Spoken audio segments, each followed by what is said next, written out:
This is I Pierce the Toast. I'm Sean. And I'm AJ. Let's make some toast.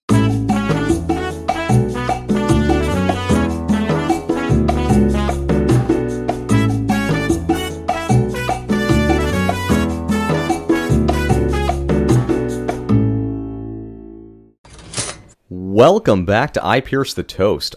We are excited. This is going to be our inaugural discussion episode. AJ, do we have a name for this yet? I don't think we do. I mean, let's see. We can't really call it burnt toast. We can't really call it a whole loaf of toast. How about buttered toast? Buttered toast or cinnamon toast? Ooh, cinnamon. Well, a cinnamon toast makes me think cinnamon toast crunch. It also makes me think of powder, and powdered toast makes me think of powdered toast man from Ren and Stimpy. What about avocado toast? Avocado? Yeah, avocado. Fresh avocado. Fresh avocado? Yeah, fresh avocado. Fresh avocado. On your toast. What the fuck? I don't know. But this is going to be one of our discussion episodes. Our topic today are remakes and reboots. Yeah. And our thought processes on that. So, AJ, I think the first thing we have to do before we can really jump into this topic is defining what those terms mean. Okay. Now, the first thing I want to do is I want to get your thoughts on this description, because I wanted to get a very academic answer about the differences between these two, and unfortunately, I got more than I bargained for. So, okay, we talked about wanting to talk about reboots and remakes. So what I got was actually 4, and I'm not going to say distinct categories, because these categories consistently can crisscross, and you can literally make arguments for where certain movies or franchises would fall, and they could theoretically or technically fall into multiple of these categories. But I think these 4 categories at least help us encapsulate the spectrum of films that you and I are thinking of when we think of reboots and remakes. So, I mean, right off the bat, we would have to go with just what does reboot mean? So for reboot, we're talking about resets the continuity of an established film series. Yes. And one of the examples that was used here, and probably the easiest one to follow, would be the Spider-Man series. Yeah. Because we're not just redoing Spider-Man with the subsequent quote-unquote reboots of the series. So when we talk about the Tobey Maguire, and then the Andrew Garfield, and then most recently the Tom Holland, each of them, they're not carbon copies. This is a reboot because we're gonna reset continuity. We're gonna go a different direction, but it's generally the same character and same kind of understood plot points, but not a shot-for-shot remake by any stretch of the imagination. The remake is a closely recreated one particular film. And the examples here that were used... Like the Disney movies. See, that's what I thought too. That was my first thought, was the live-action remakes, right? But those fall into a separate category. We're going to get to that. Okay. So the example that was given here was Girl with a Dragon Tattoo. Mm-hmm. So we have the original from 2009. That was the Swedish version of the film. And then they basically just redid the film for American audiences with Rooney Mara and Daniel Craig in 2011. For the most part, it was the exact same thing. They may have taken some creative slight differences, but for the most part, it was a shot-for-shot remake of the original film. Okay. There was nothing really majorly different in it. Now, this is where we're going to get into 2 separate categories that I think you're going to find interesting, and I hope you'll agree, as I did when I was reading this, that it's probably important that we have these distinctions, because I think some of these could fall into reboot or remake and could be argued for that. But they're distinct enough that it's a good idea that we kind of give them their own separate category. And the first one, speaking of those Disney films, were called reimagines. I was thinking of that, a reimagining. And that's where the Disney live-action recreations come into play, because it is the same film, but obviously this isn't like, the Girl with the Dragon Tattoo, where it's, live action, it's based on the book, there's a very specific plot line, and we're just going to do it again with different actors. There's a major difference here, and that major difference is it's no longer animated. we're going to do it live action. So that changes the scope almost completely of... You're changing the format completely, right. So yeah. Another example, which I thought was pretty good, is also shifts in character focus. And this is not something I would have thought of.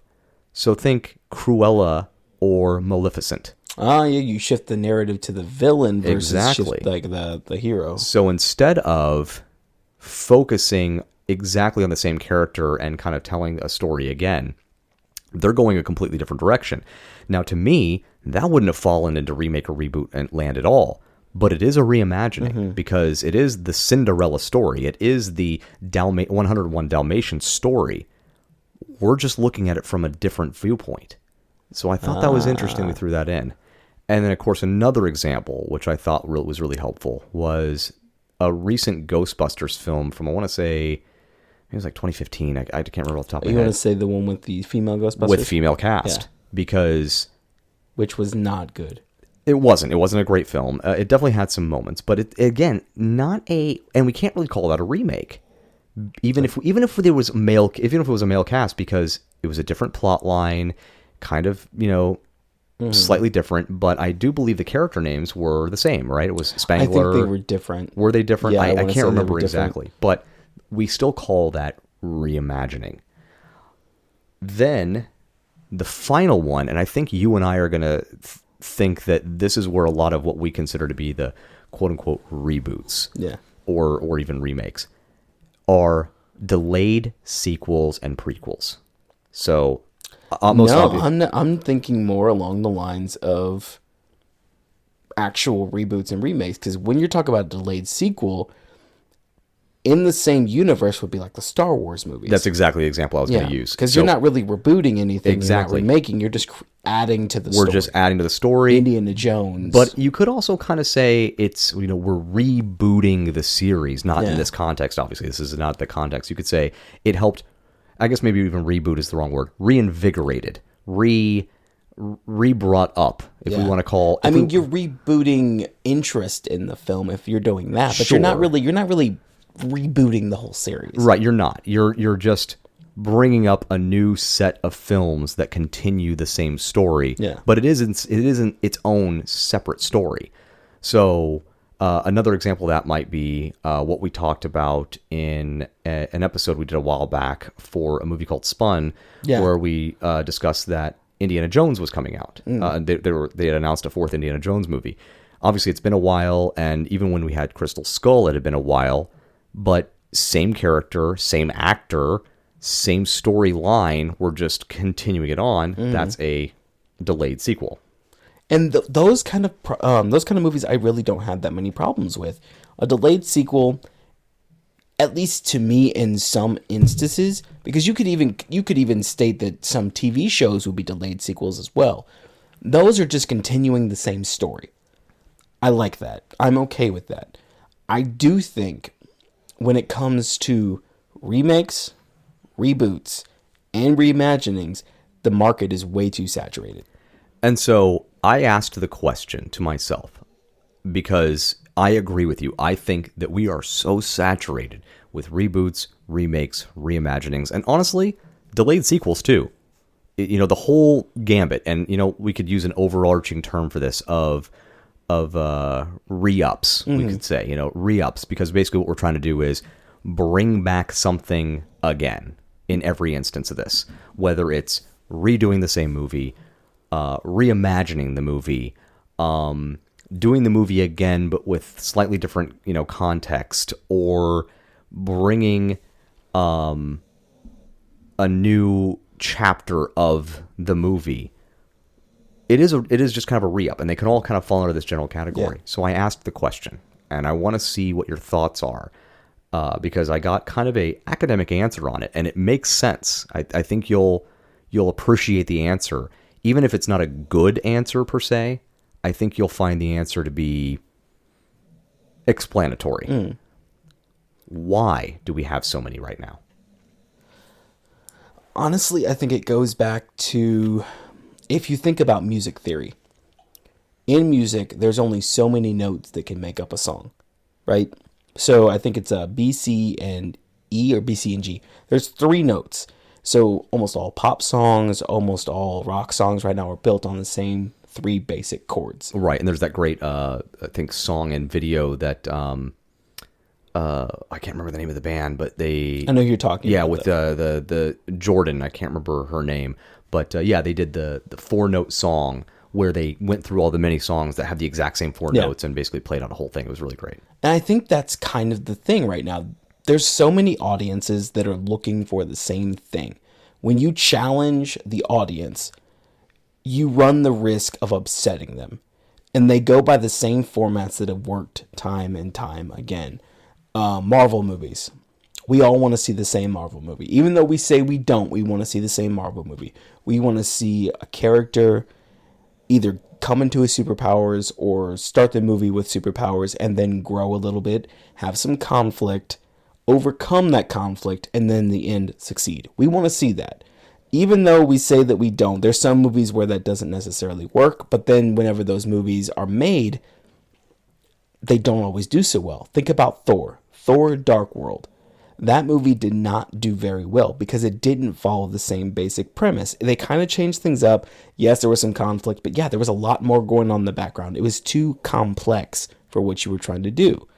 So I think I think there's not enough you can do with the story to change it without upsetting your audiences. So you have to follow the same formula, just like you would with the songs. You have to follow these same ones. That's how a successful song is built. You have to follow the same formula for a movie. That's how a successful movie is built. Look at what DC's doing. They're trying to do exactly what Marvel did. They're trying to build their universe up in the same way that Marvel did. They're trying to make it more comedic, more lighthearted, more funny, things like that. And you're pretty much hitting the nail on the head here on the why. Well, you're giving a good explanation of the why, and then there's I guess we could call it the root cause. Yeah. So very much to what you played to, because my thought process was, before I looked up the answer, I thought, are we capitalizing on nostalgia? Is that what we're doing? Is this laziness in storytelling? Is it kind of what you alluded to? Are they running out of ideas? Or is it a formulaic, easy bet? Or, category number 5. Before I go on, that band name was Axis of Awesome. Yeah, Axis of Awesome. Yes, a really great band. They do some really fun parody songs, and one of the things they do is they do this really great 4-chord song where they literally go through this incredible catalog of songs using the same 4 chords and showing you how they're all exactly the same, and it's a lot of fun. It's a really great watch if you get a chance. So when I look up the answer to this, it's pretty much exactly what you said. Audiences want a certain thing. Mm-hmm. And the studios want to give the audiences what they want. Now, here's the root cause, the why to the why, if you will. Okay, because what you said was almost hitting the nail exactly on the head. This is what the audiences want. Give them what they want. The question is, why are so many filmmakers right now so willing to just say, let's just do the ones we know. Let's do the ones that we know you can make money. And it comes down to, and this is what certain academics have argued about all the reboots and remakes we've seen in the last 10 years. You go back to 2008 and we have an economic crash, and we recovered, but we didn't fully recover. Yeah. All right. And things definitely got worse. We've got COVID in 2020. We're in the middle of a recession now. So just like any business, all right, you don't take risks during a recession. That's not the time to say, you know what, let's push the envelope and see what we can do here. This is the time to say, stick with the easy money. Marvel movies make money. DC movies make money. Classic Disney films make money. Yeah.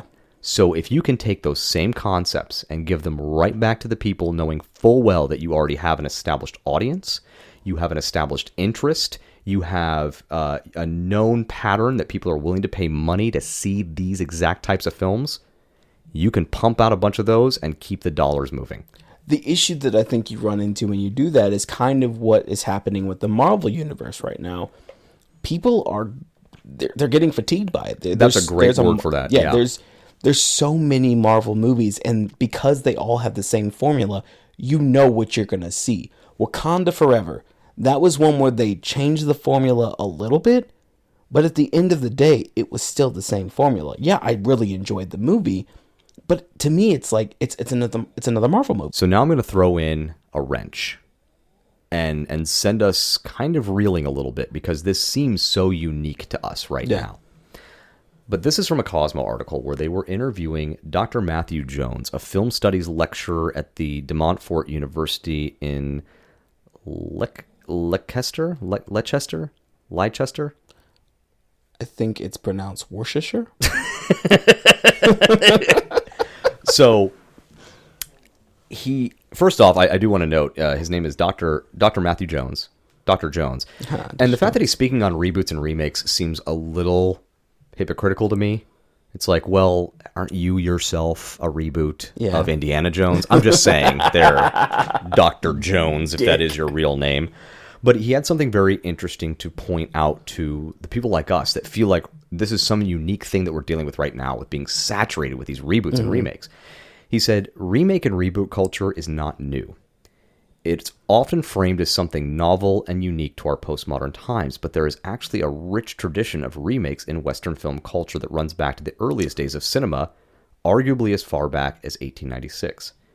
The interesting thing about remakes isn't that they exist or are significant in number, but rather that they are more of them in a certain moments in history, and we're certainly in one of those moments now. So what Dr. Jones is arguing is that this is a cyclic thing that we see. And I think that pairs well with this idea that I can't remember if it was this article or a different one was pointing out. I think it pairs well with that idea that there are economic factors driving why we're seeing reboots and remakes now. And I might argue that, the remakes of a lot of the Western films, those might have been patriotic reasons of, that we're fighting the Soviets and we're kind of trying to reinvigorate. I mean, and that's complete and utter speculation. I have no idea. I didn't research that. But what he's not suggesting that each and every single one is economic. The current one is being argued that it's economic. There's a reason why it's easier to make money off films that where you have an established audience and an established interest in that particular type of film. But he is arguing that this isn't anything new, that we've dealt with this in the past, and that we're likely going to continue to deal with it as we move forward in cinema, filmmaking, art, but that there are factors that we can look at that tell us the reasons why we're seeing, the producers and the powers that be that are the ones that are bringing us these cinematic adventures, really just refeeding us the same stuff over and over again. Yeah. Thinking back, when it comes down to like intellectual properties that are free market, all of Arthur Conan Doyle stuff, anything that has to do with Sherlock Holmes is free market. No one can own that anymore. We're going to continue to see those all the time. Robin Hood, that's another one. You're going to continuously see that. And don't get me wrong, I understand that you have to freshen it up a little bit. But when the market is so saturated, it gets confusing. If I asked you, did you go see Robin Hood the other day? What would you say? So, and I assume the question here is kind of diving into which Robin Hood could we possibly be talking about? Because we could be talking about Prince of Thieves with Kevin Costner. We could be talking about Men in Tights with Cary Elwes. We could be talking about the recent one. What's the young man's name who's in... Taron Egerton? Yeah, I think that's right. Yeah. That was in Kingsman. Yeah, he's also in the Elton John movie. Oh, right, yes. He was in the Elton John... Rocket Man. What was it? Biopic. So we have, right off the bat, those are the first three I can think of off the top of my head, and I'm not even hitting all of them, because God knows there's plenty more. Yeah, there's TV shows galore. There's there's even the cartoon, where it's a fox. Robin Hood and Little John. The forest. That's going to be in my head for the rest of the fucking day. So, yeah, I agree. And I guess, so that's the first thing I would ask is, when we're talking about using Robin Hood, that's a great example. So, each of these films, would you consider them reboots, remakes, reimagines? And I think we can almost immediately remove delayed sequel, prequel. Yeah. This would have to be a reimagining, because it's all the same characters, but we're putting them in different scenarios every single time. I would agree, because we have Robin Hood the cartoon, totally reimagined Robin Hood. with the Taron Egerton example. We're completely reimagining him, totally different than what we've seen Robin Hood done in the past. When with Cary Elwes, instead of Robin Hood being this very serious, defender of the people, we're going to make him a Mel Brooks hilarity. So all of those to me, reimagining, and that's where I find hardship with this idea of the reboot versus the reimagine, the remake. Is it's almost like with the reboot, it couldn't possibly be anything other than a series of films. Yeah, which I had a hard time grasping with, because to me it's like, well, are we taking reimagining so far out, or remakes so far out, that the only time we can have a reboot is, like the example I used of Spider-Man, where there's a series of films that have a different continuity. Yeah. And that I'm struggling a bit with that. So these categories are still hard for me to totally nail down. Yeah. I mean, when it comes down to like reboots specifically, we're going to see them more in the Marvel universe and the DC universe, mostly when it comes down to superheroes. Because what happens is when they find out that a certain story arc for one superhero doesn't work, well, people still want to see that superhero. So what are they going to do? Change the characters, reboot the entire thing. So here's a good question too. And now I didn't look this up at all, and this is where I want us to just put on our, film and honestly comic book hats, because I think both of us, I didn't really read comics per se as a kid, but I definitely watched X-Men, the cartoon, was, happy to consume any media like Superman with Christopher Reeves. So looking at the example you just used of Marvel movies being consistently rebooted, why do you think that we just keep going back and rebooting instead of continuing on those storylines? I think the reason that we do that is because they can see the success that a really good superhero can do. So think about Spider-Man. The original Spider-Man had so much success. It continued down. They made millions of dollars. Second Spider-Man made millions of dollars. Third made $1 million. Think about Hellboy. The original Hellboy, there were two of them with Ron Perlman. Ron Perlman, yeah. Did okay. Didn't do the best, but they did okay. They have a cult following. I love them. I think they're great films, yeah. They thought that they could do it better. So what do? They made a new one. And what would you... So, okay, that's a good one while we're here. What would you call that one that they did? Would you call that attempted a reboot, or do we call that a remake? Because I guess it wasn't really the same plot line, was it? No, and it's not really necessarily reimagining because it's the same format. Definitely a reboot. Yeah, it's definitely a reboot. Even though we didn't see a sequel for that one, I think that's a great example. Thank you. I'm glad you brought this one up, because obviously I was struggling with this idea of it ever being anything other than a series of films.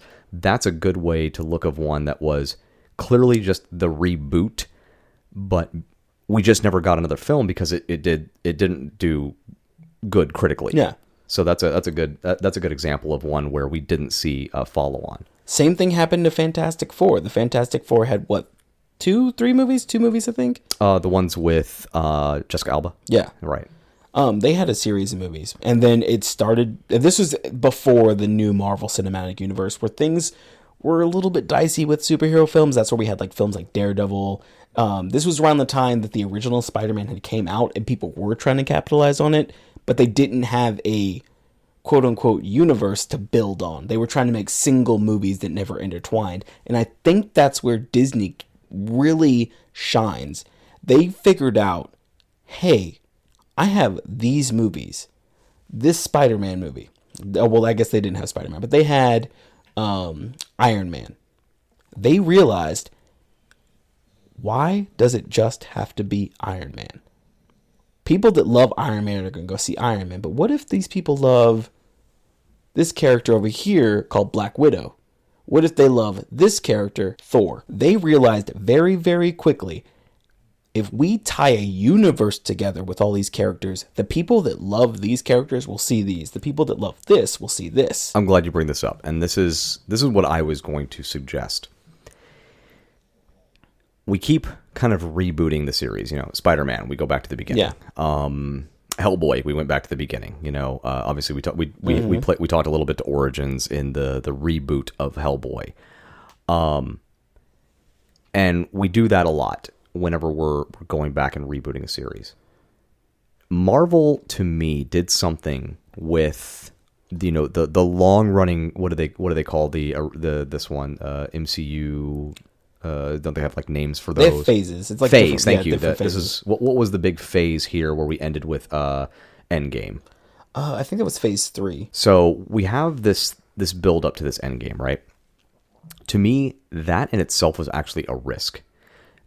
Are we continuing with, what we kind of said, and I wouldn't even call these delayed sequels because they really were just kind of released one after another. There was a very obvious plan here, but to me it was a risk because prior to this, there was no one ambitious enough or good enough at storytelling from a cinematic perspective to be able to say, I'm going to tie all of this together and tell people the plot line that requires literally 20 some odd films to take. That is an ambitious project. So I don't know about you, but when I watch these Marvel films, the ones that went up to the phase that ends with Endgame, the thing that impressed me so much was the ability for someone like me who didn't read the comic books, who's not that far into it, loves hearing about these characters, but isn't engrossed enough to know all the little nuances. Because when I talk to people who do know the comic books, they're seeing things that I didn't know anything about within these films and seeing these like connections that I had no idea were coming. The stones for the Infinity Stones, they were laying the groundwork for that super early on. I had no idea, but they were letting us know that it was coming, and all the comic book fans were like, "Hey, we see what they're doing here," and I didn't see that. But even not having that background, each one of these films stands up in its own right. Yeah. Each one of these films is still an enjoyable movie-going experience for someone who doesn't know anything about the previous films before or has any intent to see the previous films after. You can literally watch any of these films just as is, without any previous context, knowing nothing about the characters, and you'll get enough of what you need characterization-wise to be able to enjoy that film. That is impressive in itself. Then to be able to tie that in with an overarching cinematic universe that took how long did it take us to do this? 15 years? Shit, that's been years. 15 years or more. I can't even remember.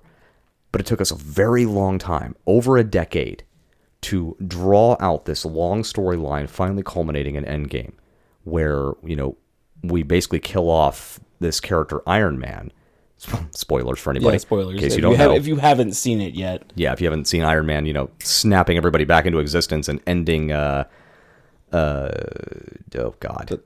What is his name? The purple dude. Thanos, thank you. The purple dude. Purple dude. If you haven't seen that, then, yes, that's how this whole thing kind of culminates.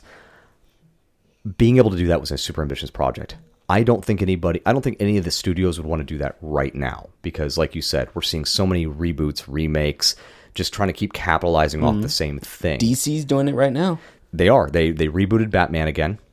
That Batman is not the Batman that's going to be in that universe, though. Oh, you mean for the next film? Yeah. You're right. It's going to be Michael Keaton's Batman. What's happening right now with DC is, like I said earlier, they're trying to capitalize on what Marvel did. It's very, very ambitious to do what Marvel did, and they got lucky in the fact that they were the first ones to do it, so they set the fucking gold standard. Here's the problem, though. If you have one movie in your universe that you're trying to build that does wrong, like it does really bad, it messes everything up. And that's exactly what happened to the DC universe. And this is exactly what I'm saying. Before all of this idea of like the DC obviously trying to do what Marvel did, but Marvel even undertaking this incredibly ambitious project, we never had this. This wasn't something you could do. You were able to take a character only so far before the plot lines were going to get too complicated for a normal film-going audience to be able to consume. You were not going to be able to sell, like what they did with the Marvel Universe was an absolutely phenomenal success. Yeah. But in most cases, when they were just taking, say, using your example, the Fantastic Four, if you had taken that plot line any further beyond the episodic of what we saw for the first couple, like 2-3 films, whatever it was, the further you take that, the more complicated these plot lines get. And you have to start introducing all these other characters, and you have to have background on those characters, which is why we had to have so many of these separate movies of introducing Captain America in his own right, introducing Iron Man in his own right, introducing Spider-Man in his own right. introducing the Hulk in his own right. They all had to have their own little films, and then we can bring them together. You wouldn't have been able to do that without that massive undertaking. So you start taking the Fantastic Four down these lines where you're introducing these characters. We have no idea what their backstory is, why they're here, where they came from. The Silver Surfer, for God's sakes. Yeah. He really needed his own movie first, and then you bring him into the quote-unquote universe. But they didn't do that. They just try to throw him into this existing universe and keep this one steady string of plot line, not realizing it has to branch. It has to branch and then come back in together. So that's why I also think that those are undertakings that, a lot of filmmakers were not ready to do until the Marvel Cinematic Universe decided, let's try this. Let's see if we can make this work. Well, I think the biggest thing right now to me when it comes to going away from Marvel and DC, because they're the easiest ones to talk about because they're the ones that have done it multiple different times. And they're kind of in the forefront of our minds, absolutely. And basically what's happened is they've succeeded or failed multiple different times. We can see it. DC tends to fail more than Marvel does. When we're talking about the different types of movies that are constantly being rebooted, or reimagined like the Disney movies. That's frustrating because people are going to nitpick so much about the reimaginings, or they're going to change so much that it's not the same thing. I, for one, think the Aladdin movie was awful. The newer Aladdin movie with Will Smith, I thought it was awful. My only problem with the newer Aladdin movie, and AJ, you know my feelings about Aladdin as far as Disney goes. Disney princess. He's the Disney princess. Yeah, that's the problem I had with the Aladdin film. They in their reimagining, they're trying to put more focus on Jasmine as the quote unquote Disney princess.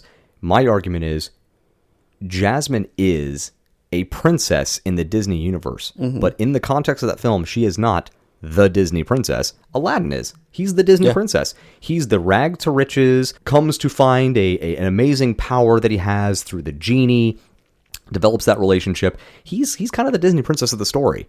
He's the one that we're rooting for to achieve his goals in the face of great, the diamond in the rough. the diamond in the rough. Now, of course, Jasmine has her own set of issues that she's dealing with. She's struggling with agency. She's desperate to be able to make her own choices and her own decisions in the face of a culture that tells her that her job is simply to be married off to a suitor of her father's choosing. But that part of that reimagining,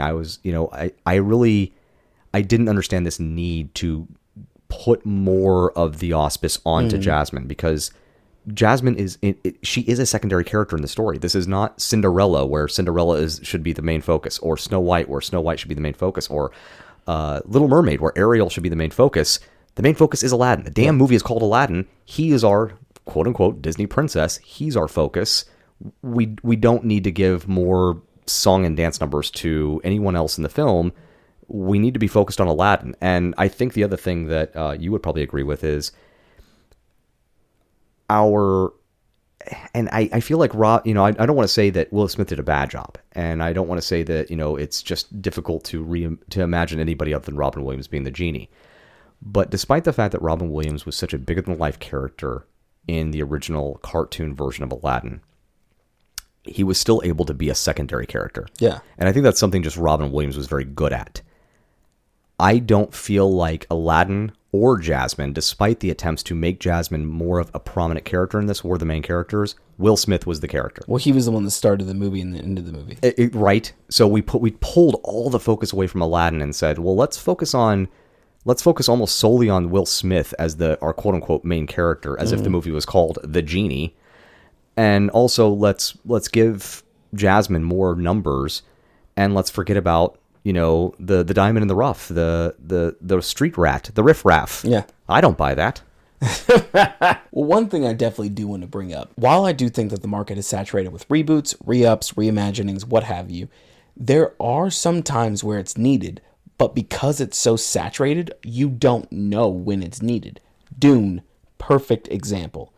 Dune's cinematic universe in the new one has crafted it so well that it's going to set it. I mean, at least this is just me speaking personally. I know some people have their own thoughts about it, but when it comes down to the previous iterations of Dune, the reason they didn't do so well, I mean, critically and commercially, is because they tried to get too much in at one time.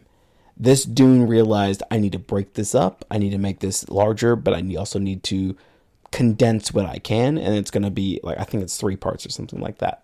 It's funny you say that. I actually watched a documentary many years ago at the True False Film Festival. I'm going to butcher the hell of his name. I think it's Jaworski's Dune.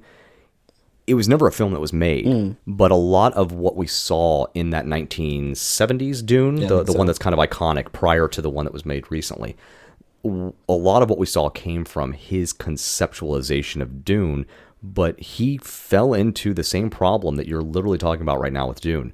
He was trying so hard to include everything that is Dune in his film. He had Salvador Dali signed on. He had...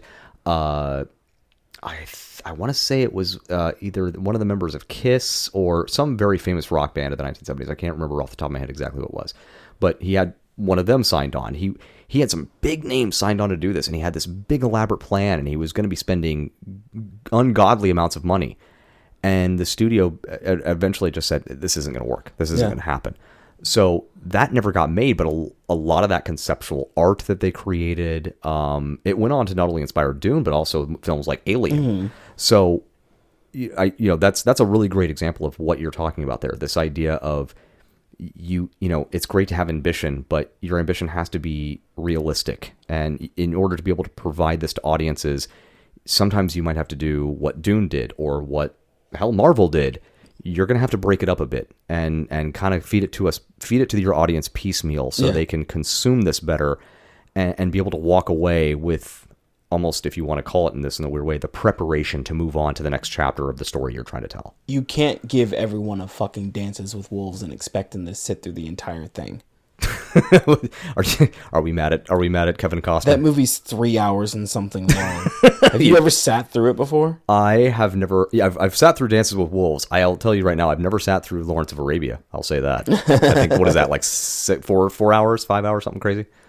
See, there's a point though where they tried to fit too much in the movie, and it's not going to work. The new Batman, another reboot that I'm sorry, I'm going to be on. I think I'm standing alone in a lot of this. I didn't think it was that good after watching it again. There's too fucking much in that movie. There is a lot going on. You like it because it's a noir film. That's exactly why I like it. I'll admit it. We did the episode on Brick. I love a good classic detective film, and that's exactly what the new Batman was. And that's why I think maybe that Batman, calling that are we doing another one of those?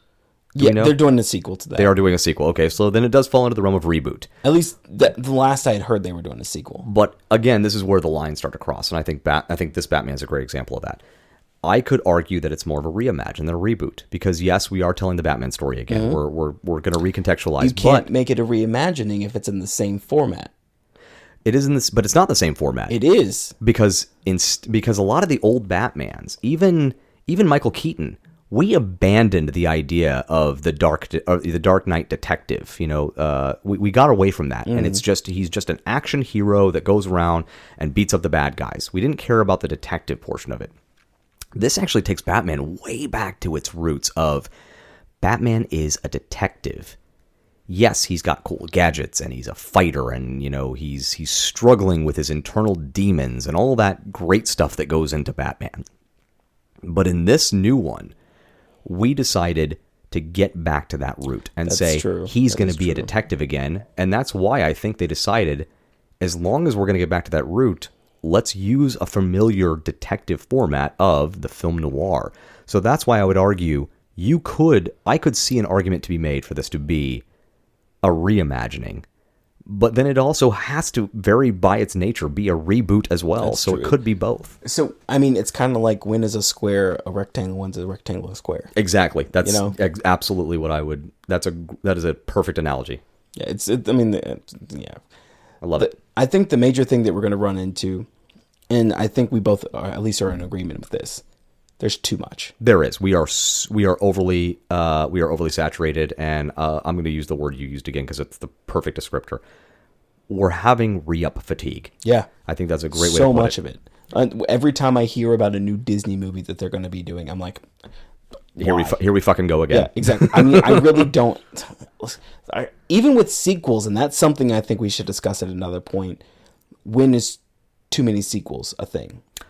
I would say when you're on Saw 317, it's time to stop fucking making Saw movies. So I think in the future we could, continue the conversation, but switch the narrative to sequels. I think in the future we should try that. Okay, so maybe not for these 3 episodes we're going to be doing this month, in the month of May, but something later down the line where we revisit, kind of adjacent to this topic, but specifically looking at sequels. When is sequels too many? Yeah, when is sequels too many? Because at this point, as we both decided, too many of any of the remakes, reimaginings, re-ups, all of it. It's just too much. Well, I think we've solved world hunger, so that's where we're at here. No, actually, you didn't solve my thirst, because now I need a Diet Coke. Well, we're going to get AJ a Diet Coke, but we want to pose the question to you.